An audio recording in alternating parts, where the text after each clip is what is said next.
back to another episode of Year of the Empire. We kind of finished the box set for all of the Empire Pictures. What is in your pocket? I have a lot of pine needles in my pocket. Weird thing. Why you waited until we started the recording to find said pine needles in your pocket, I will never know. We finished the box set, but for this one, we ran out of movies from Empire Pictures from the box set. God. But because of how awkwardly they're packaged, they're just repackaged old movies that we mentioned before of other Shout Factory releases. Yeah, kind of cheap. And the Troll Blu-ray comes with Troll 2 as a bonus movie, which is more entertaining than Troll. Is it a better movie than Troll? No. No. So, backtracking it to Troll for a second, Troll wasn't bad. It was actually kind of a neat fantasy adventure. I don't remember what I said at this time. You probably said you didn't see it, and then you had seen it. Well, I know. No, I knew I saw that one. I remember seeing that one, actually.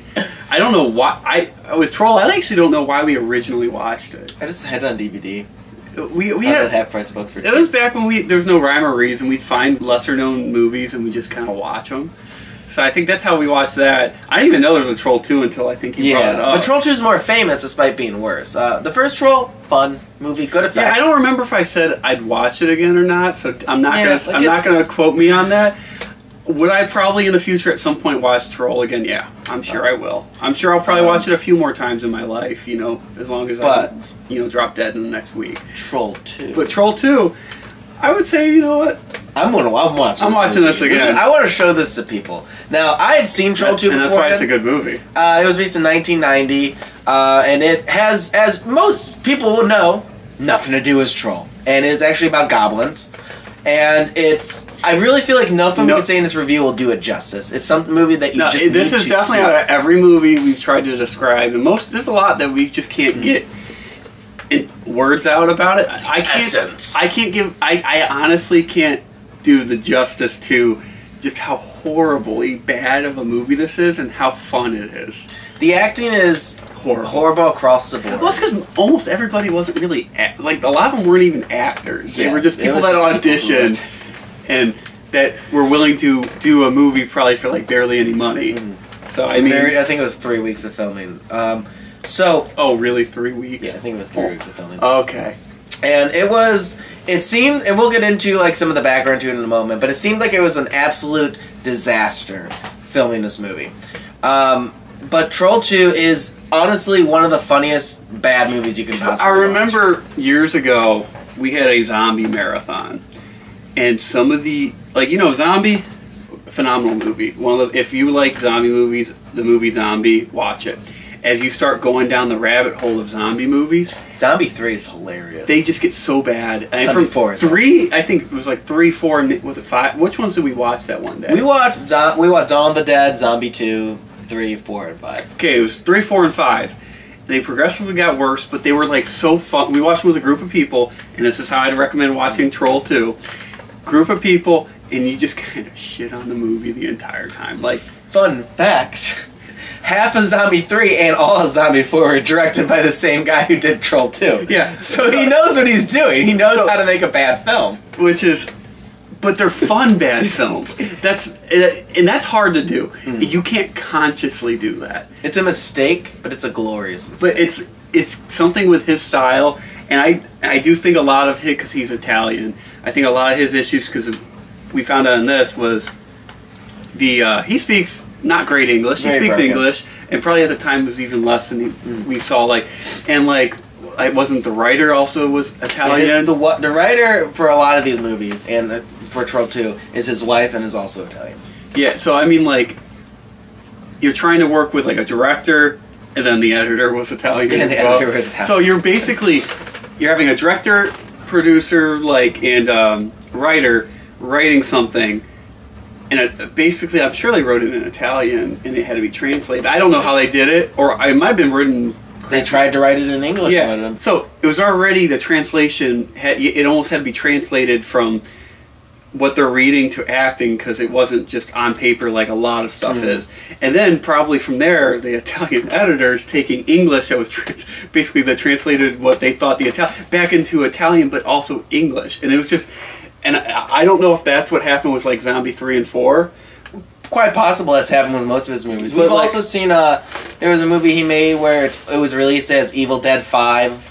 And there was another one he made, which released as Texas Chainsaw Massacre 3. We watched and 2 other movies that I'd watch again because they're so bad. They're hilarious. Which I think that maybe just says stuff about him. But they're so watchable because they're so bad, and you have to watch them with other people and just make comments and laugh, and that's how to watch this movie. It's hard to do it justice. So here's how we're going to attempt to really quickly describe Troll 2. We are going to just think of the weirdest scenes off the top of our heads for about a minute, and we'll see what we come up with. My number one is this seductress lady takes a thing of corn into this camper, seduces this young man, and they whiz the corn as they eat the corn at the same time. And then not what you thought was going to happen. Popcorn starts getting shot on them from the crew members off camera. Yeah, she has like the corn, and his face is right here, and they're just eating different sides of the cob, and there's just popcorn just like raining, and I'm just like, this is not something that I expected. It's something I'm glad I saw. No, I'm glad I saw it, but not expect. And like, what? It's that famous scene where this girl who had no bearing on this movie just shows up, drinks some porridge that's green, turns into green goo. Goblins show up and eat her, and then here's this guy going, "Oh my god!" I did see that. That was like you showed me a trailer for this movie a while back too. Of course, it's hilarious. Because you guys made like a movie where you kind of mocked parts of this. Booyah. And then that means I was gonna send a link. Link up there. We didn't really make it. It was a company that we bought out because we're that cool. But anyway, we that oh my god is probably the one that stuck because that's the only thing I knew about this movie going into it. Actually, I thought that guy was like a main character, and he's not. But I'm trying to think of, because the seduction on the cob, as I'm going to put it, that's probably the one that was like the most like what the heck, but it was great. The severed, like disembodied ghost head of the grandpa is telling the boy that he basically needs to piss on all their food, and then the boy straight up pisses on all their food. and then the dad, what was the exact wording? He's just like, so this is hospitality. You don't piss on hospitality. He's getting up like this. He's like, he's threw the kid down on the bed. What are you doing? And he's just like, and you're just like, oh, guy's about to beat the crap out of this kid. He's like, I'm putting it up a notch so I can stop the hunger pains. And it's just like, that's not what I thought was going to happen, but okay. This movie is like, you really do think you know what's going to happen in this movie, and then they just go in a completely different direction. And there's just like, it's a weird movie, and like, nothing we can describe is even going to make sense. Nothing at all. Because like, the seduction on the cob is my favorite part. Oh, it's the awkward thing. The guy is like melting green a bit, and he goes in a general store and says, "Man, I just want some coffee." And then like this coffee guy, for devil's juice. Devil's juice. do you have any eggs? And the guy just like, ugh, like, do you have bacon? This is a vegetarian town. You didn't know that? What? It's like, and then he just gives them milk. And it's like, it's free. Free milk? I never take free milk. It's just sitting on like an unrefrigerated shelf in the background. To be fair, when it's spilled out, it looks a little chunky. So. Yeah. So. Oh my god. So that's the best we can do to describe Troll 2. If you're like, what the hell kind of movie is this? I just say watch it. It's just, honestly, just watch it. Don't watch our review because this review that you're watching right now, don't watch it. Don't watch it. Just stop it right now. Absolutely awful. But the movie is absolutely awful, but it's actually really good. I like the description is, it's horrible. It's god-awful. It's considered one of the worst movie, if not the worst movie ever made. I've seen worse, I will say that. And they're worse because they're bad, like just as bad, but it doesn't have the watchability. This one has the watchability that you could really have fun with. Good party movie. So, bouncing off that, we'll spend a little time talking about another thing that was going to originally be a separate review, but we decided to do it all in one, and it's called The Best Worst Movie. This documentary was great. It was released in 2009, and the main kid in this grew up, decided to make a documentary about his times making this movie, and like where the actors are now, and like the fan base that's grown out of it. The main kid, as he described it, he didn't see the movie until a year later. It was his last present he unwrapped, Christmas.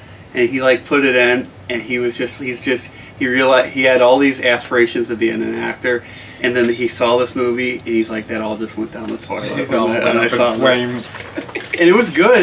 It brought like the dad back. Yeah, it's the like main character is the dad. main character in the The documentary. main character. It's about follows the dad, but they really do like bring almost every actor. They try to from bring the back movie as many people as they could. and see where they're at now. And it's part hilarious, Some of it's like part sad. very informational, but yeah, there's some that's really sad. Like some people it's like, Cringy. wow, that's I'm sorry you grew up to be like that. Like the mom in this, it's like Mom's it's really crazy. hard watching. Like she became just a crazy shut-in. Recluse. It's sad. She doesn't want to do anything. And the director seems like Claudio Fragasso, Italian. He seems a little disillusioned about the movie he's making. He seems actually mad that people laugh at his work. Yeah, because he which wants to be taken seriously. I do understand it because I get it. he It's so cringy. to him, like on Wikipedia, Trolls 2 is considered a horror comedy.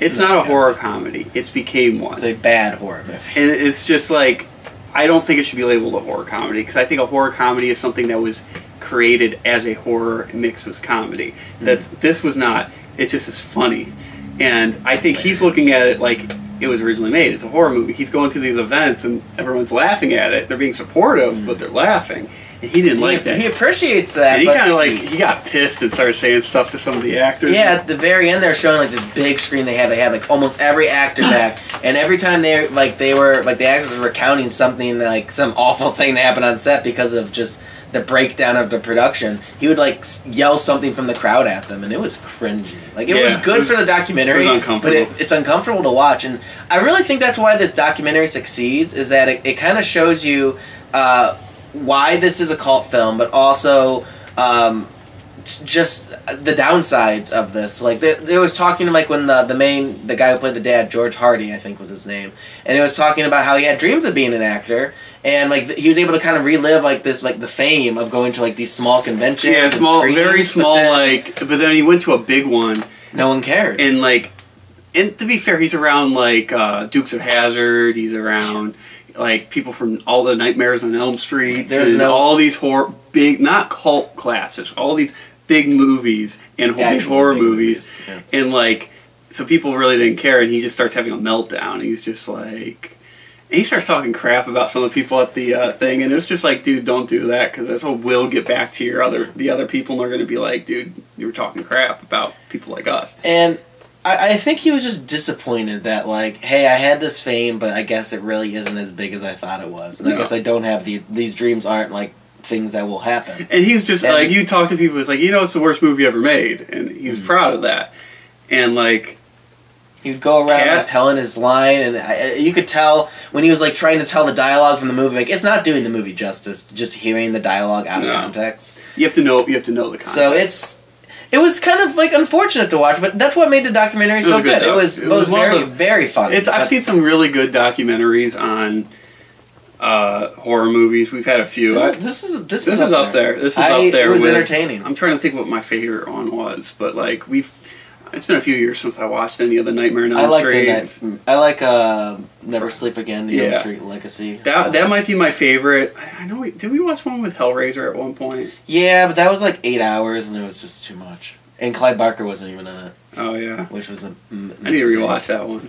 But yeah, there's some good ones. Actually, that'd be probably a good review one day. Is to talk about these horror documentaries because there's some good ones out there. Yeah, there's some that aren't great, but like this is up there as one of my favorite. Sorry, side note. One of my favorite general ones is Going to Pieces: The Rise and Fall of the Slasher Film. I've shown that at like horror movie marathons. That's a good one. That's actually a really good one.